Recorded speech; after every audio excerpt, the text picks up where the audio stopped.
सौभाग्य का समय है कि उस महाप्रभु की असीम दया दृष्टि से हम सभी लोगों को इस सत्संग का परम पावन अवसर मिला है। ये प्रभु की बहुत बड़ी कृपा कहलाती है और बहुत बड़ी दया कहलाती है। बंधु, सभी महापुरुषों ने सत्संग पर सबसे ज्यादा जोर दिया है। जितने महापुरुष युगों से लेकर आज तक पृथ्वी पर आए, सबने सत्संग पर सबसे ज्यादा मेहनत किया, महत्व दिया। और आप लोग यहां तक सुनते हैं कि सत्संग एक ऐसी पावन गंगा है जिस गंगा में डुबकी लगाने से काले कौवे कोयल बन जाते हैं और बगुले हंस बन जाते हैं। रामायण में लिखा गया कि मज्जन फल पेखिए तत्कारा ओ काकहोहि पिक बको मराला। कि सत्संग रूपी गंगा में डुबकी लगाने का फल तत्काल मिलता है, देर लगता नहीं। उसी पल ही हमारे हृदय को एक शांति, संतुष्टि, सही दिशा मिलने लगती है।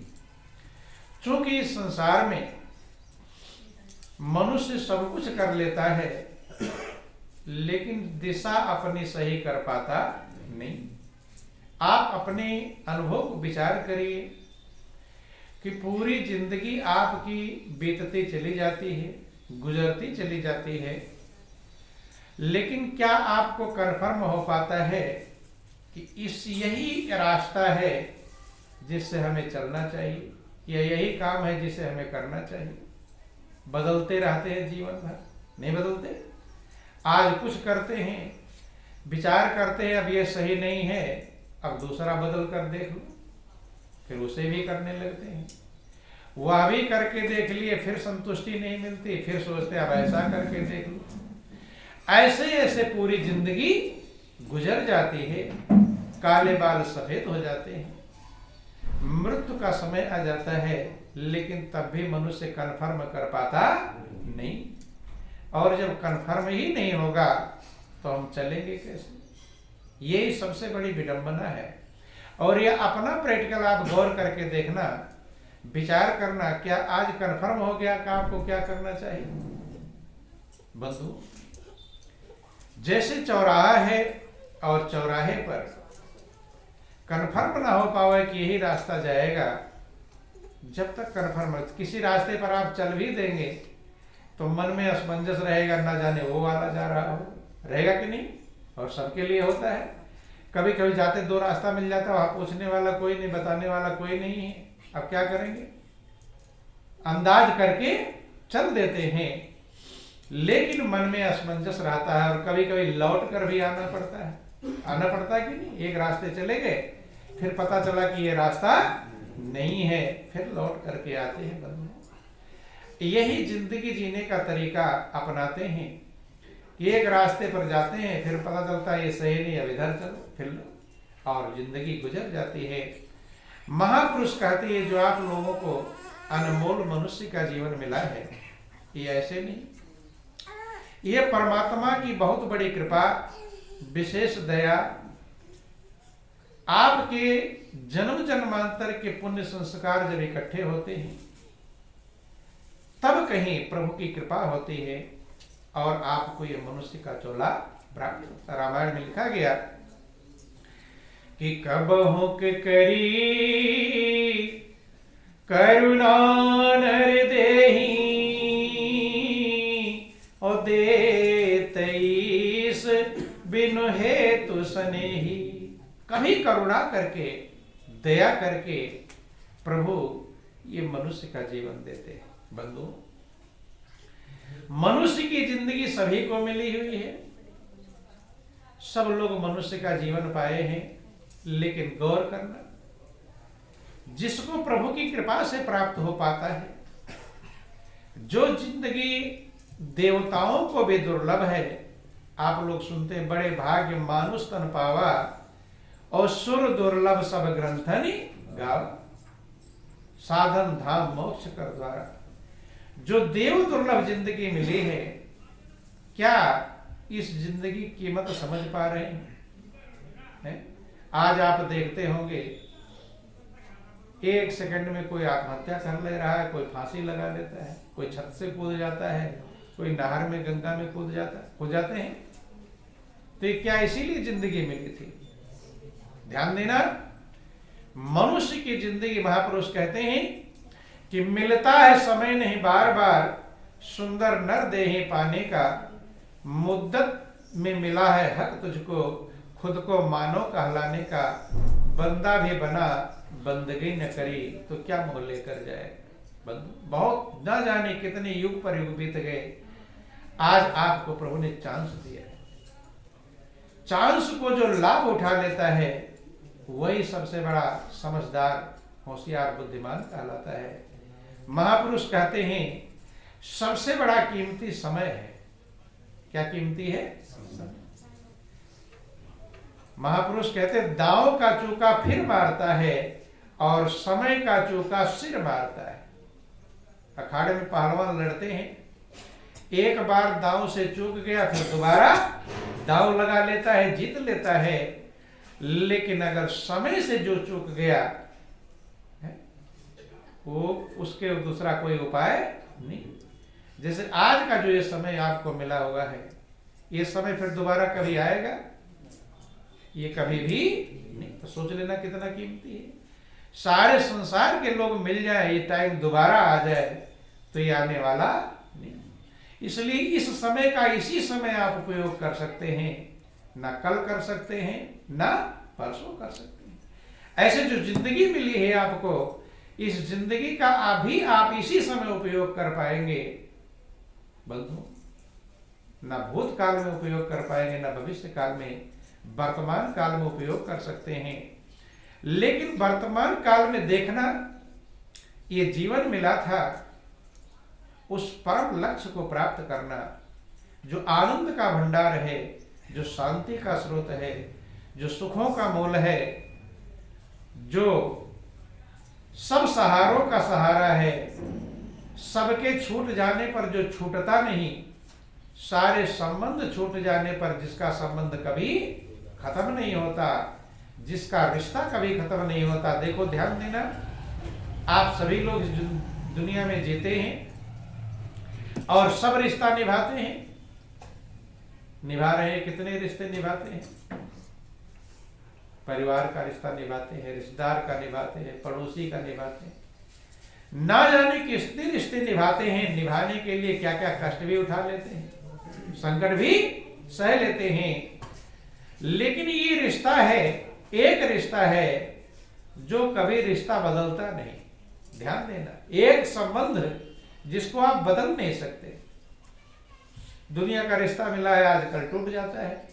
कभी कभी लड़की की शादी तय कर देते, कहते नहीं कि भाई क्या होगा, क्या रिश्ता टूट गया, जुड़ा था और टूट गया। जो जुड़ जाता है और टूट जाता है वो नाशवान रिश्ता कहलाता है।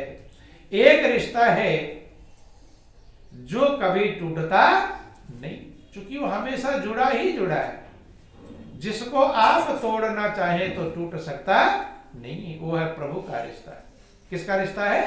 प्रभु का रिश्ता। बंधुओं, उसी रिश्ते को सही से निभाने के लिए ये मनुष्य की जिंदगी मिली। बंधुओं ध्यान देना, लेकिन हम लगे कहां पर हैं, यही गौर करना चाहिए था। महापुरुष कहते हैं, अफसोस मूढ़ मन तो मुद्दत से सो रहा है, और किस ओर तेरी मंजिल, किस ओर जा रहा। जाना है पूरब और जाए पश्चिम, तो कभी शांति मिलने वाली नहीं। बोलो वृंदावन बिहारी लाल की जय, उमापति महादेव की जय। कहते जिस काम को करने के लिए चोला तुझे मिला था लासानी, और उस जिंदगी की नादा कुछ कदर भी न जाए। आप अपने आप को गौर करके देखना कि हमारा मन कहां कहां लगता है। बंधु, ज्यादातर मनुष्य का मन विकारों में लगता है। कहां लगता है? विकारों में, बुराइयों में लगता है। और मिला किसमें था? अच्छाइयों में लगाने के। अपना ही हिसाब लगाना, दूसरे का नहीं। क्योंकि जैसे कोई बात आती है तो मनुष्य तुरंत दूसरे को ध्यान जाता है कि वो ऐसा तो वो ऐसा तो वो ऐसा जाता है। लेकिन हम कैसे हैं ये कोई बिरला विचार कर पाता है। इसलिए महापुरुष कहते हैं कि ज्यादा जीव का स्वभाव है गंदगियों को कुरेदना। उल्टा मत मानना, समझने का प्रयास करना कि जैसे आप कहीं रास्ते में जा रहे हैं, गंदगी पड़ी हुई है, तो क्या करेंगे? वहां रुकेंगे, जल्दी से भागेंगे? जल्दी से भागेंगे या उसे कुरेदेंगे? हैं? जल्दी वहां से भागे, बदबू आ रहा है, बदबू, ध्यान देना। तो जैसे जल्दी वहां से भागते हैं, तो क्या बुराइयों से भी जल्दी हम भागते हैं वहां से या देर करते हैं? कोई बुराई दिखाई पड़ गई, हाँ, अब वहां पर चर्चा भी करेंगे। खुद भी नहीं, खाली अपने तक सीमित नहीं है, उस बुराई दूसरों तक भी फैलाएंगे। इसी को कुरेदना कहते हैं महापुरुष। वो ऐसा तो वो ऐसा तो वो ऐसा तो वो ऐसा, खुद भी बुराइयों में लिप्त होते हैं, दूसरों को भी बंधु। और काम क्या करना था कि वह शक्ति हमें तो दया निधे, कर्तव्य मार्ग पर डट जावे, और पर सेवा पर उपकार में हम जग जीवन सफल बने। करना था कि पर सेवा, दूसरे की सेवा, पर उपकार, दूसरे के उपकार के प्रार्थना गाते हैं आप लोग छोटी कक्षाओं में जब पढ़ते हैं, तो वो प्रभु से शक्ति मांगता है कि हम पर सेवा, दूसरे परोपकार, चूंकि सबसे बड़ा धर्म है दूसरे का उपकार, दूसरे की भलाई। इससे बढ़कर कोई धर्म ना हुआ है और ना होगा। कि परहित सरिस धर्म नहीं भाई, और पर पीड़ा सम नहीं अधमाई। सबसे बड़ा धर्म क्या है? परहित, दूसरे का हित। अब गौर करना, विचार करना। तो आप जितने विचार काम करते हैं तो दूसरे के हित के लिए करते हैं कि अपने हित के लिए? किसके लिए? गौर करना, अपने हित के लिए। तो दूसरे का नुकसान भी हो जाए कोई फर्क पड़ता तो जाना यही तो है उल्टा। जाना किधर था और जा किधर रह रहे हैं। जब उल्टा जाएंगे, महापुरुष कहते हैं चले कुपंथ और चाहे सुख, तो मिलने वाला सही दिशा में चले। और परहित कब कर पाएंगे? जब तक आत्मा का हित नहीं कर पाएंगे, अपना हित नहीं कर पाएंगे, तब तक दूसरे का हित क्या करेंगे? एक मास्टर खुद ही पढ़ना ना जानता हो तो दूसरे विद्यार्थी को पढ़ा देगा? नहीं पढ़ा पाएगा। पहले खुद जानना पड़ेगा, तब हम किसी विद्यार्थी को पढ़ा सकते। खुद तैरना नहीं आता और दूसरे को पीठ पे लाद ले कि चलो मैं उस पार उतार दूंगा, है? उतार देगा? खुद तो डूबेगा और दूसरे को भी डूबे। यही काम लोग कर रहे हैं। खुद अपना हित नहीं कर पाते, लेकिन बंधु कहते मैं तुम्हारा ये काम कर दूंगा, मैं तुम्हारा ये काम कर दूंगा, मैं तुम्हारा ये काम। कहते हैं कि नहीं कहते? बंधु अपने संतुष्टि नहीं मिली हुई है। इसलिए महापुरुष कहते हैं जब तक आत्मसंतुष्टि नहीं मिलेगी, रामायण में लिखा गया निज सुख बिन मन होए के थीरा। आप लोग कहते रहते हैं भाई मन नहीं लगता, मन भगवान में लगता है, कहते हैं मन चंचल है, चर्चा करते रहते हैं। लेकिन मन कैसे स्थिर होगा? उसे जो सुख चाहिए वो जब हम देंगे। मन को बहुत सारा सुख दे दिया, दिया कि नहीं दिया? देखो ध्यान देना, आप जितने काम करते हैं किसको सुखी करने के लिए? अपने।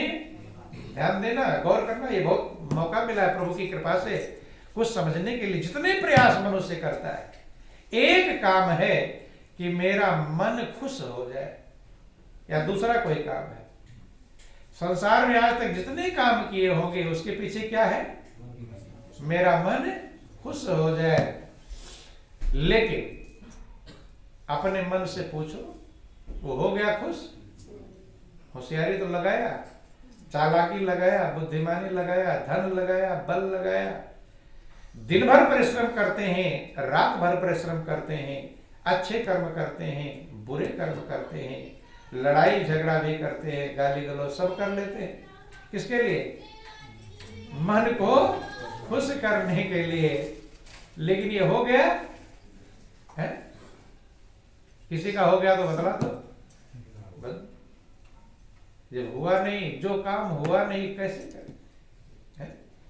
होशियार तो सब हैं, क्योंकि होशियारी में कोई कमी नहीं, एक से एक बढ़कर होशियार हैं। लेकिन होशियारी दिखाई भी तो पड़नी चाहिए, नहीं दिखाई पड़नी चाहिए। और वैसे होशियार मान लिया और रिजल्ट उसका आया नहीं। विद्यार्थी कह दे कि मैं पढ़ने में बहुत ही अच्छा हूँ, बहुत ही सब याद है मुझे, और रिजल्ट उसका 0 आ जाए तो मान लेंगे आप मानने वाले नहीं हैं। ऐसे ही बंधु,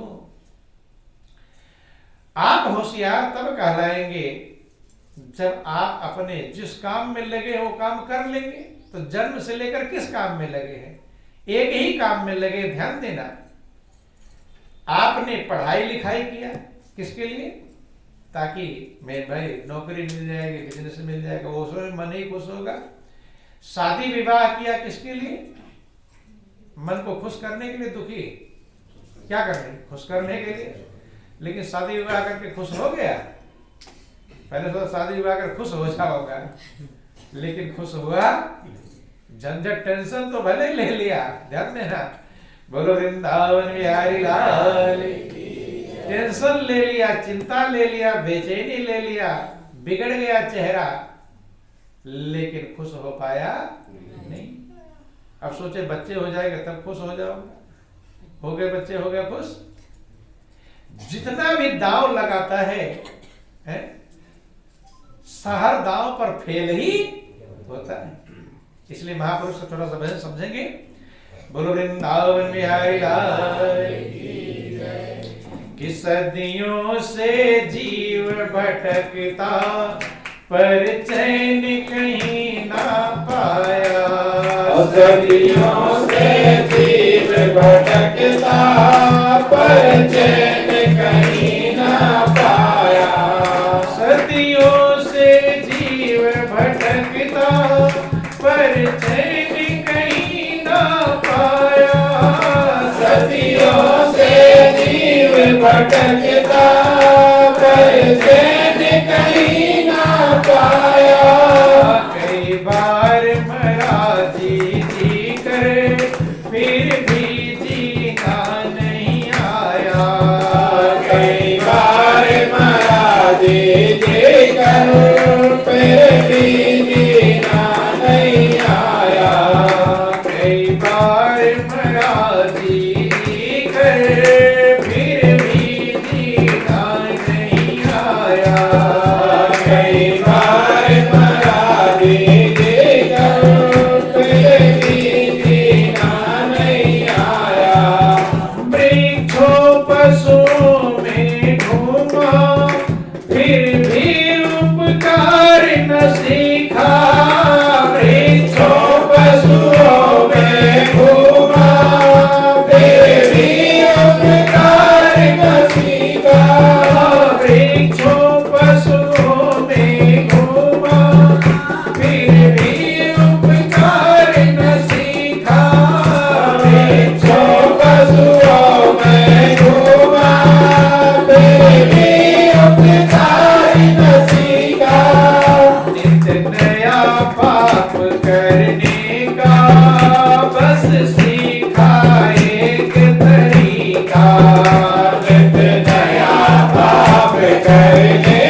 ऋतु का एक बूंद भी पीना पाया।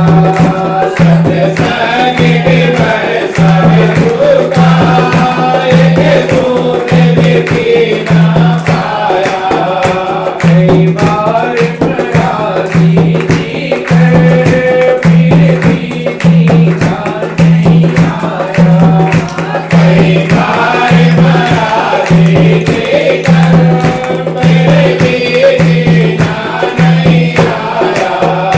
सदियों से जीव भटकता पर चैन कहीं ना पाया। सदियों से जीव भटकता पर चैन कहीं ना आया। तेरे कर्मों का देखा जोखा जब प्रभु ने देखा भाला। तेरे कर्मों का देखा जोखा जब प्रभु ने देखा भाला। तेरे सिर से पैरों तक का सारा जीवन निकला काला। तेरे सिर से पैरों तक का सारा जीवन निकला काला। हर बार गलत ही निकला एक बार सही ना आया। हर बार गलत ही निकला एक बार सही ना आया। कई बार प्रयासी जी कर फिर भी जीना नहीं आया। कई बार प्रयासी जी कर फिर भी जीना नहीं आया। सदियों से जीव भटकता पर चैन कहीं ना पाया। सदियों से जीव भटकता पर चैन कहीं ना आया। कहते हैं कि जिधर भी चलता है वह फेल होता है। क्या होता है? और फेल ही होते होते पूरी जिंदगी फेल हो जाती बंद। तो इसलिए महापुरुष समझाने का प्रयास करते हैं। अगर पास हो जाते फिर समझाने की कोई जरूरत नहीं। मन को खुश नहीं कर पाया, कारण क्या है? जबकि इस मन को क्या क्या दिया है? दिया कि नहीं? आप अपना हिसाब लगाओ। आपने अपने मन को क्या क्या दिया है? गिन पाएंगे? कोई भी गिन सकता? बचपन से लेकर आज तक कितने खिलौने दिए होंगे, कितने अच्छे अच्छे स्वादिष्ट व्यंजन खिलाए होंगे, हैं? ये सब किसके लिए है? स्वादिष्ट व्यंजन किसके लिए? मन के लिए कि शरीर के लिए? किसके लिए? भाई डॉक्टर मना कर देता है, बीमार रहते हैं कि चटपटा मत खाना, तली भुनी चीजें, मना करता है। लेकिन कभी कभी मन जो है वो ऐसा खिला देता, फिर डॉक्टर के पास जाना पड़ता है, नहीं पड़ता? और फिर स्वीकार करते कि डॉक्टर साहब मैंने ये खा लिया था। गौर करना, शरीर को तो शुद्ध सात्विक भोजन चाहिए, लेकिन जितना मिर्च मसाले तला भुना ये किसके लिए है? मन के लिए। बंधुओं, इतना खिला दिया, खुद को बीमार कर दिया, लेकिन फिर भी ये मन ऐसा है जो राजी हुआ है। इसलिए महापुरुष कहते कैसे राजी होगा? ब्रह्मानंद हुए एक संत, वे कहते हैं कि हे मन, तू एक बार, आपको भी पूछना चाहिए, नहीं पूछना चाहिए भाई, इतनी मेहनत कर लिया, अच्छे बुरे कर्म कर लिए, लड़ाई झगड़ा गाली गलौज सब कर लिया, लेकिन ये खुश नहीं पाता, कोई पूछना चाहिए कि नहीं पूछना चाहिए? अब तू ही बता दे कि किस बात से तू खुश होगा, पूछना चाहिए। लेकिन कभी आपने पूछा? अब कभी